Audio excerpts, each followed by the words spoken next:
Hey guys, in this video, I'm going to show you how to get the lion mount in Crimson Desert. First things first, head to this side of the map.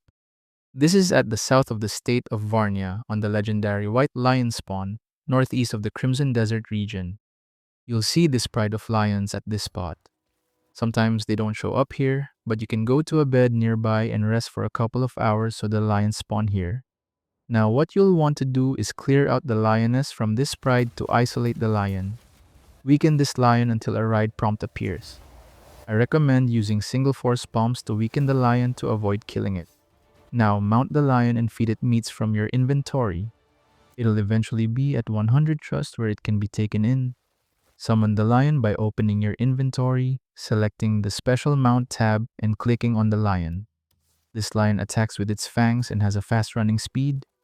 And that's how to get the lion mount in Crimson Desert. Thank you so much for watching.